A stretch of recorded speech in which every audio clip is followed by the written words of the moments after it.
Greetings to you all. This is a book by James Allen, which says, "As a man thinketh." It goes by "As a man thinketh." So this book started with the proverb saying, "As a man thinketh in his heart, so he is." Now, this "as a man thinketh in his heart, so he is not just a proverb for a man's being, but also means that it is what a man thinks of himself, or how he sees himself is how he would be.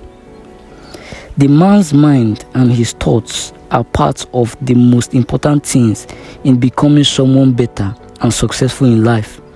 His character comes from his thoughts. That's what it means.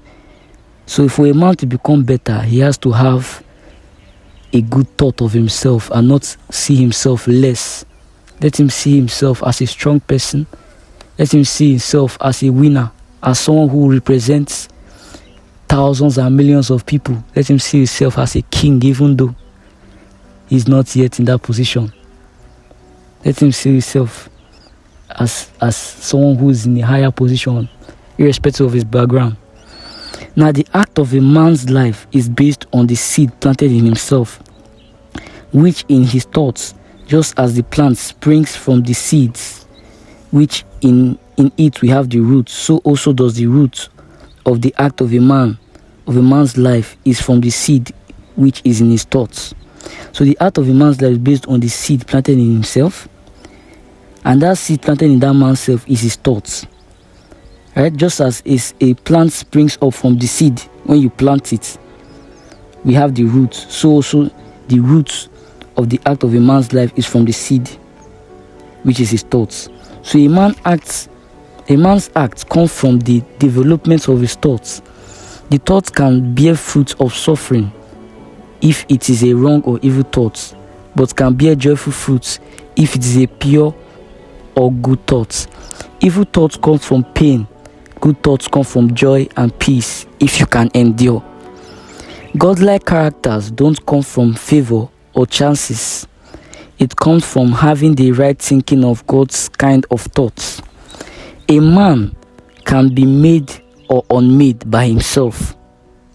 He can create weapons through his thoughts that can either destroy him or build him mansions of peace, joy, and strength in heaven. If a man puts the right thoughts and choice in place, he goes into divine perfection. But if not, he goes to the level of the beast. All this comes from his character, which he built, just the way we thoroughly mine and search for gold and diamond to get it. So all this good aspect comes from his thoughts, and the bad aspect comes from his thoughts. Just the way we mine and search for gold and diamond to get it, so also does a man when he digs deep into his soul, can find every truth leading to his well-being. The thoughts and character of a man helps him in knowing how to control and act when facing circumstances. Just the way a garden is either cultivated or not, and it brings forth crops, either weed or good crop planted, so also the garden of a man's mind is cultivated with either good crops of pure, right, and useful thoughts, or wrong, impure, and useless thoughts. The circumstances of a man, right, the circumstances of a man that he faces is so that he can learn and grow. That particular circumstance passes away and another one comes. So what this one is saying is that you might pass through another circumstance. It doesn't mean that it is once in your life or once in a lifetime you pass through it. No. When you pass through one, another one will surely come. Life is not full of roses. Life is rough. It's a rough road. So there are always obstacles.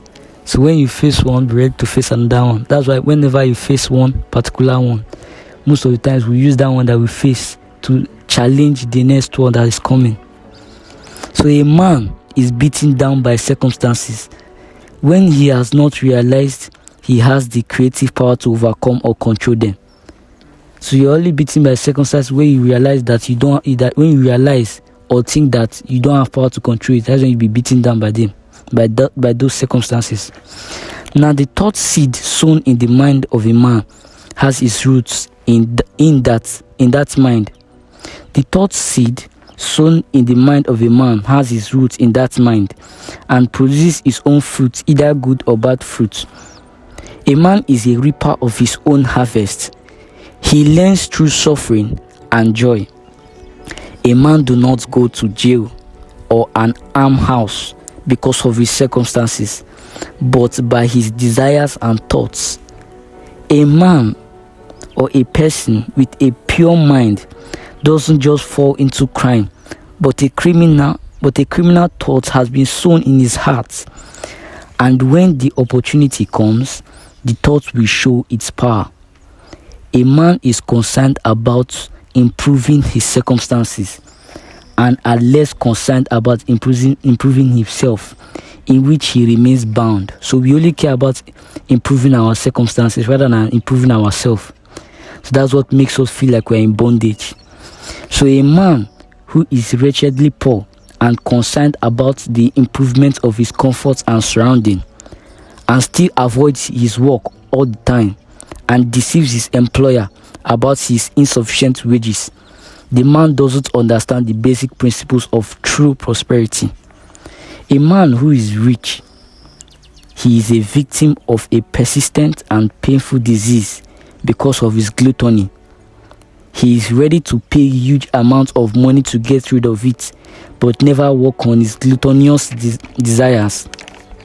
He rather wants to gratify his taste for unnatural and rich vineyards or vineyards and still have good health. The man is completely unfit to have health because he haven't learned the first principles of a healthy life. The dreamers are the saviors of the world. As the visible world is sustained by the invisible, so men, through all their trials and sins and sordid vocations, are nourished by the beautiful visions of their solitary dreams. Humanity cannot forget its dreamers. It cannot let their ideas fade and die. It lives in them. A sculptor, a composer, a prophet, a painter, a poet, a sage, these are the makers of the afterworld, the architect of heaven. Cherish your visions, cherish your ideals, cherish the music that stirs in your hearts, the beauty that forms in the mind, the loveliness that drapes from your poorest thoughts, for out of them grows all of the delightful conditions. Suffering sometimes is as a result of wrong thoughts, and the circumstances which a man faces comes from his mental. Blessedness comes from the measure of right thoughts. Wretchedness comes from the measure of wrong thoughts. A man can be cursed and rich, and a man can be blessed and poor. Blessedness and riches are joined together when the riches are wisely and rightly used. The poor man goes into wretchedness when he considers his lot as a burden. The body is the servant of a man's mind. It obeys the thoughts of the mind, whether knowingly or unknowingly.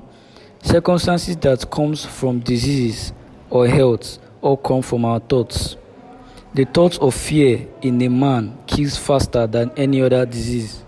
So these are just little emphasis to lay on this as a man thinketh. This is just few things of the book. And this book is something that it tells you about the perspective of life, of you not to feel like as if there are no obstacles. There are obstacles, so always expect them. Don't feel like your life will always be smooth every day. There are bad days, there are good days. So that is from the book by James Allen, As a Man Thinketh.